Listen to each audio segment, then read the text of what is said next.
Hello everyone, it's History Behind the Warrior, and welcome back to yet another Mortal Kombat video. Now, with that said and us settling into the winter season, I thought that what better way could we spend the holidays than actually doing a deep dive historical retrospective of a cult fan beloved character, Hydro. Now, seeing as we've been talking about and covering characters that have slipped through the cracks in the series, such as Floyd and Chrome in that regard, Hydro is no different in that respect. Because as widely popular as he is amongst the fandom, Hydro lives in this really weird flaky part of continuity, where he exists in the series and even up to a certain extent is acknowledged by the developers, but is yet to make a real mainline appearance. So with all of this in mind, in today's History of video, we'll be going back to Hydro's first ever appearance in the series, what caused his later resurgence in the 2010s, who would he go on to influence, and whether or not it is actually possible for his return.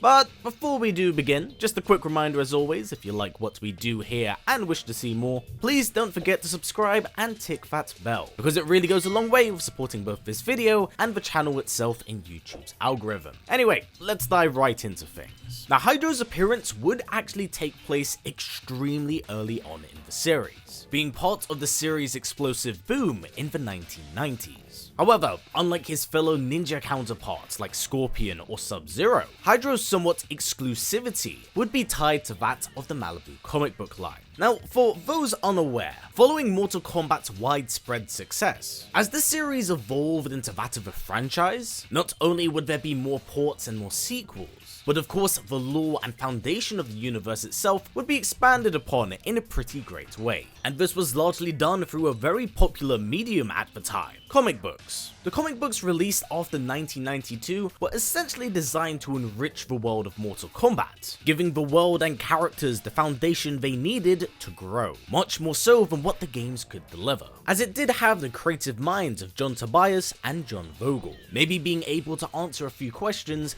that couldn't be expressed through the technical limitations at the time. And such world building and expansion would really come into play in Mortal Kombat 2, where a movie was in the works, and the series started to broaden its horizons. But most importantly, in context to this video, the very underrated and overlooked Malibu comic book line. Now, the Malibu comic book line itself was designed to be a spin-off of the series, and with no Ed Boon, John Tobias, nor John Vogel, its writer Charles Marshall was more or less given free reign with the canon and series. And due to the very loose nature this held to the main core of the series, the Malibu line itself was able to interject a number of different wacky, weird, and very unique characters to the series. Characters that I firmly believe would go on to actually influence future characters in that of the 3D era, something I'll be touching on a little bit later on. Now, this interjection of weird and unique characters to the series, one of them would of course be a ninja by the name of Hydro, tied to that of the Lin Kuei, and somewhat protege to the first Sub-Zero. Now, Hydro would make his first ever appearance in issue 1 in 1994's Mortal Kombat Blood and Thunder. Mirroring the events of Mortal Kombat 1, all combatants would be shipped in overseas to participate in Shang Tsung's tournament, with Hydro and Sub-Zero being the Lin Kuei's representatives. Now, Sub-Zero at this point in time is still haunted by his battle with Scorpion, still notably scarred by their previous fight, which ended in the demise of the ninja, allowing him to become a spectre. Now, due to the supernatural nature of Scorpion, he would actually take this time and opportunity to possess Hydro so he could continue to haunt Bi-Han, marking that his end was indeed near. Now, fortunately for Bi-Han, Hydro is able to regain consciousness of his being, saving his master's life before the spectre then fades away, with his crosshairs very clearly locked on the two. As the flames of hell simmer down, the two would be introduced to the special forces, as well as Johnny Cage and Liu Kang. From here, the pair would finally arrive at Shang Tsung's island, where the tournament would then commence, with Sub-Zero participating in the early stages of the tournament, and defeating a member of the Shogun race known as Grum. However, foul play is immediately at hand, as those who win are immediately sealed away in the depths of Shang Tsung's island, swaying the favor of the tournament to Outworld's side. Hydro would band with the likes of Johnny Cage and Liu Kang in order to hunt down their lost and forsaken allies, taking them to the dungeons where they would find Sub-Zero battling the spirit of Scorpion once more, before it then fades away. And whilst the Spectre had disappeared, they yet had another problem on their hands. The Shogun Prince Goro had appeared to tie up these loose ends in order to guarantee Outworld's victory.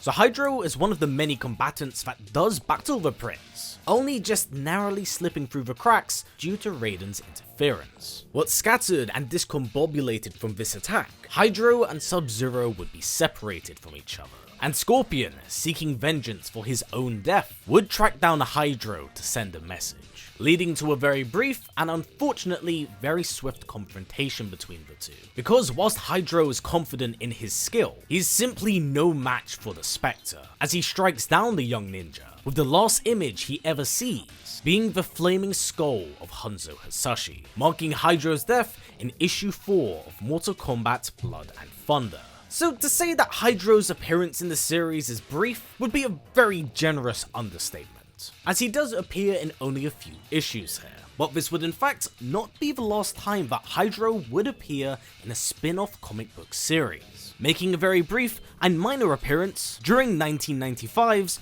Mortal Kombat Tournament Edition 2, being part of the epilogue following Bi-Han's death, where they are presumably looking to hunt down and kill Kuai Liang, with the Death Squad itself being led by Hydro, attempting to sneak in and catch the Cryomancer off guard. But it is they that walk into the trap, freezing them as they enter his domain. As for what comes next, we don't really know, as there wouldn't be a follow-up to this issue, but it's pretty heavily implied that Sub-Zero killed Hydro. Now whilst this marks his end in terms of comics, it wouldn't be the last time we ever see him in the series, because during the early 2010s, where the Midway team of Mortal Kombat was purchased by Warner Brothers, having been rebranded as NetherRealm Studios, the Hydromancer would be introduced once again, but sadly in yet another spin-off series, that being the Mortal Kombat Legacy webisode series released by Machinima. Now this online series was very loosely tied to that of any canon, as it was released at a time where the series was kind of reinventing itself, reinterpreting itself much like Mortal Kombat 9, and undergoing some pretty big narrative changes.